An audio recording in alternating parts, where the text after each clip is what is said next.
नमस्कार दोस्तों, कैसे हैं? आशा है अच्छे ही होंगे। आज के क्लास में हम लोग 25 प्रश्न फिर से देखेंगे, जीके जीएस या फिर साइंस के सारे मिक्सअप। पहला प्रश्न आज का कहता है, कौन सा रंग क्लोरोफिल द्वारा अवशोषित नहीं किया जाता है? कौन सा रंग क्लोरोफिल द्वारा अवशोषित नहीं किया जाता है? आप जानते होंगे कि क्लोरोफिल जो होता है वो हरे वर्णक का होता है, हरा रंग का होता है। ठीक है, तो क्लोरोफिल जो होता है वो हरा रंग को अवशोषित नहीं करेगा, सीधी सी बात है। तो हरा इसका सही जवाब हो जाएगा। जबकि वह मेनली रूप से नीला और लाल रंग को या क्या करता है, अवशोषित करता है। तो इसे आप जरूर याद रखें, नीला और लाल रंग को वह मेनली रूप से क्लोरोफिल अवशोषित करता है, जबकि हरे रंग को वह अवशोषित नहीं कर पाता है। चलिए, बिहार के किस स्थान से गांधी जी ने अपना प्रथम सत्याग्रह शुरू किया था? तो प्रथम सत्याग्रह की बात करें तो यह 1917 ईस्वी में शुरू किया गया था और यह चंपारण, बिहार के चंपारण से शुरू किया गया था। राजकुमार शुक्ल जो बिहार के थे, राजकुमार शुक्ल के आग्रह पर इन्होंने यह सत्याग्रह शुरू किया था। ठीक है, तो इस तरह से आपको याद रखना, 1917 ईस्वी राजकुमार शुक्ल के आग्रह पर महात्मा गांधी जो थे प्रथम सत्याग्रह हेतु कहाँ पहुंचे थे? चंपारण पहुंचे थे। और यह जो हुआ था चंपारण सत्याग्रह के नाम से जाना जाता है। चंपारण सत्याग्रह के नाम से इसे जाना जाता है। सत्याग्रह या फिर चंपारण आंदोलन भी इसे कहा जाता है। मेनली रूप से ये जो हुआ था ये नील विद्रोह हुआ था। नील की खेती के विरोध में ये हुआ था। तो इस तरह से भी आपको याद रखना है, इसके लिए भी आपको याद रखने हैं, नील खेती के लिए हुआ था। ठीक है, आगे चलेंगे। अगला नंबर सवाल है, बिहू निम्नलिखित में से किसका लोकप्रिय उत्सव है? बिहू किस राज्य का लोकप्रिय उत्सव है, सिर्फ ये बताना है। तो इसका सही जवाब पहला ही हो जाएगा, असम। बिहू असम का लोकप्रिय उत्सव है। चलिए, चौथा, बैंकिंग के क्षेत्र में सीबीएस में सी का पूर्ण रूप क्या है? सीबीएस मतलब होता क्या है? सी मतलब होता है कोर, ठीक है। बी मतलब होता है बैंक या बैंकिंग, एस फॉर होता है सॉल्यूशन, ठीक है। कोर बैंकिंग सॉल्यूशन इसे बोला जाता है, यानी कि सी का मतलब हुआ कोर।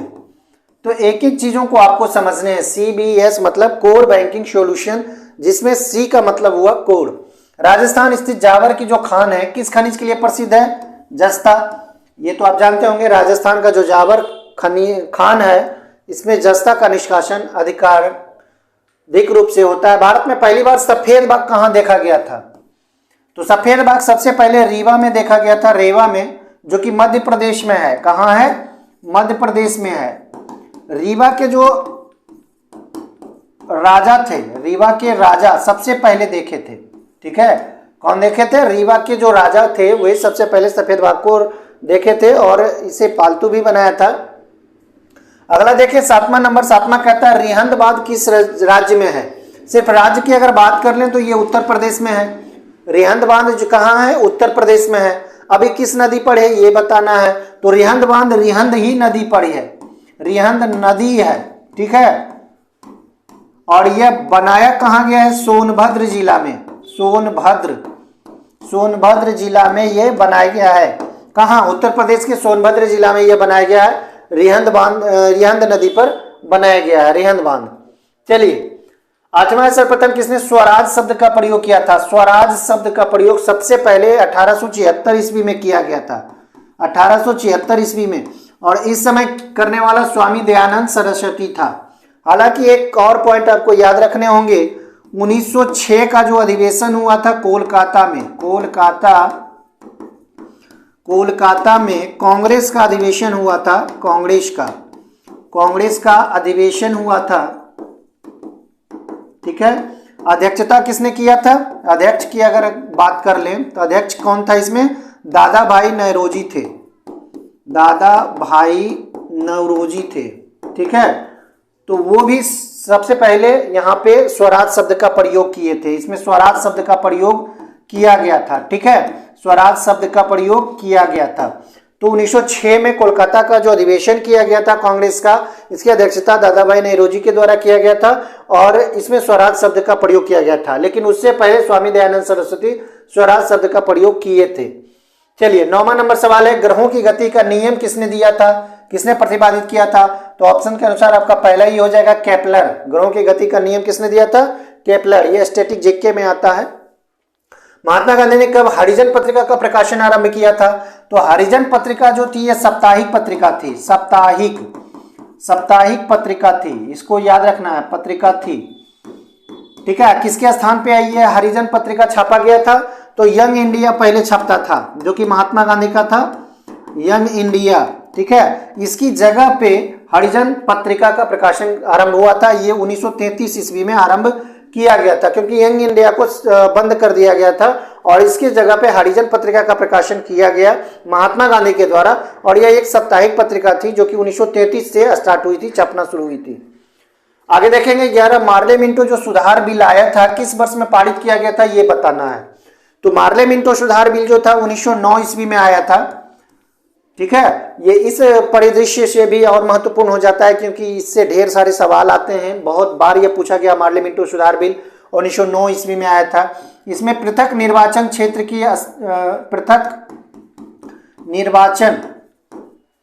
की व्यवस्था की गई थी। व्यवस्था किसके लिए? मुस्लिम के लिए। फूट डालो शासन करो की एक नीति के तहत यह भी किया गया था, पृथक निर्वाचन की व्यवस्था की गई थी मुस्लिमों के लिए 1909 ईस्वी में, और इसे मार्ले मिंटो सुधार के नाम से जाना जाता है। चलिए 12 देखेंगे, भारत में सर्वप्रथम स्वर्ण मुद्राएं किसने चलाई थी? आसान है, चलिए आपका ये सही हो जाएगा, कुषाण शासकों ने। 13 है, मुगल प्रशासन व्यवस्था में मनसबदारी प्रथा, जिसे मनसबदारी प्रणाली भी कहा जाता है, किसने प्रारंभ किया था? तो ये अकबर के द्वारा शुरू किया गया था, मनसबदारी प्रथा। ठीक है, एक तरह का प्रणाली है, शासन करने की एक व्यवस्था है। अगला नंबर सवाल 14 देखेंगे, 1878 का वर्नाक्युलर प्रेस एक्ट किसने रद्द किया था? रद्द किया था, देखिए क्वेश्चन ध्यान से समझना, किसने रद्द किया था? हालांकि लागू करने की अगर हम लोग बात करें, लागू करने की अगर बात करें तो लागू किसने किया था? ये रिपन के द्वारा लागू किया, लिटन के द्वारा लागू किया गया था। लिटन के द्वारा लागू किया गया था। और रिजेक्ट यानी कि रद्द किसने किया था? ये रिपन ने किया था। ठीक है, 1878 का वर्नाक्युलर प्रेस आया था, एक्ट आया था, जिसको लागू किया था लिटन ने, लॉर्ड लिटन ने, और लॉर्ड रिपन ने इसे रद्द किया था। तो दोनों को याद रखना है आपको। वनस्पति विज्ञान के जनक के नाम से जाने जाते हैं। वनस्पति विज्ञान के जनक के रूप में किन्हें जानते हैं? इससे पहले दो चीज आप याद रख लें। सबसे पहले जाने कि जीव विज्ञान के जनक, जीव विज्ञान के जनक, जीव जो विज्ञान होता है, बायोलॉजी, इसके जनक के रूप में अरस्तु को जाना जाता है। ठीक है, अरस्तु को जाना जाता है जनक के रूप में। एक और होता है जंतु विज्ञान। जंतु विज्ञान के जो जनक हैं, जंतु विज्ञान के जनक, ये भी कौन है? अरस्तु हैं। तो वनस्पति विज्ञान के कौन है? थियोफ्रेस्टस है। तीनों को आप जरूर याद रख लें, जीव विज्ञान और जंतु विज्ञान के अरस्तु हो गए, जबकि अगर थियोफ्रेस्टस की बात करें तो ये वनस्पति विज्ञान के जनक के रूप में जाने जाते हैं। अगला है 16, विद्युत चुंबक बनाने के लिए प्रायः किस पदार्थ के छड़ का उपयोग होता है? इस्पात, नरम लोहा या फिर पीतल? तो ध्यान से देखें, नरम लोहा जो होगा इसका सही जवाब हो जाएगा। ठीक है, नरम लोहा से क्या बनाया जाता है? विद्युत चुंबक बनाया जाता है। ध्वनि तरंगों की प्रकृति पूछ रहा है तो यह अनुदैर्ध्य हो जाएगा, सबसे आसान है, सबसे पहला है, ऑप्शन सी भी है। ध्वनि तरंगों की प्रकृति कैसे होती है? अनुदैर्ध्य होती है। अगर प्रकाश की पूछ लिया जाए तो प्रकाश तरंगों, प्रकाश की प्रकृति अगर पूछ लिया जाए, ठीक है, तो क्या बताइएगा? अनुप्रस्थ बता देना है। ठीक है, दोनों को याद रखना है। ध्वनि तरंग का जो प्रकृति होता है वो अनुदैर्ध्य होता है, जबकि प्रकाश का कैसा होता है? अनुप्रस्थ होता है। चलिए आगे, परमाणु शक्ति संयंत्र के सिद्धांत पर काम करता है। परमाणु शक्ति संयंत्र ये नाभिकीय विखंडन के सिद्धांत पर कार्य करता है। इसमें विखंडन होता है। ठीक है, इसमें क्या होता है? विखंडन होता है। जबकि संलयन जो होता है, ये हाइड्रोजन बम जो होता है, हाइड्रोजन बम, ये संलयन के सिद्धांत पर काम करता है। या फिर सूर्य जो बना होता है, सूर्य या फिर तारा, ये सब क्या रहता है? परमाणु संलयन के आधार पर यह बना हुआ होता है। चलिए आगे देखेंगे, ईरानी कप का संबंध। तो ईरानी कप का संबंध क्रिकेट से है, आसान है। 20वां नंबर सवाल देखेंगे, चूना पत्थर की चट्टान कायांतरित हो जाती है, यानी कि रूपांतरित होती है, तब क्या बनती है? तो यह संगमरमर बनता है। चूना पत्थर कायांतरित होकर संगमरमर का रूप ले लेता है। चलिए, भारतीय इतिहास में बाजार मूल्य नियंत्रण पद्धति की शुरुआत किसके द्वारा की गई थी? एकदम VVI क्वेश्चन सही है। ये अलाउद्दीन खिलजी के द्वारा किया गया था। बहुतों बार पूछा गया ये क्वेश्चन है। भारतीय इतिहास में बाजार मूल्य नियंत्रण पद्धति जो लागू किया गया था, ये लागू किया गया था अलाउद्दीन खिलजी के द्वारा। भारत में पंचायत का सदस्य बनने के लिए न्यूनतम आयु सीमा कितनी होनी चाहिए? 22 नंबर सवाल देख लें तो इसमें 21 वर्ष होना चाहिए न्यूनतम, तभी आप पंचायत का सदस्य बनने के लिए एलिजिबल हैं। 23 देखें, भारतीय संविधान को अपनाया गया। भारतीय संविधान को कब अपनाया गया था? किसके द्वारा? संविधान सभा के द्वारा। 26 नवंबर को, याद रखना है 26 नवंबर को, इसे जरूर याद रखें। भारतीय संविधान सभा के द्वारा संविधान को अपनाया गया था।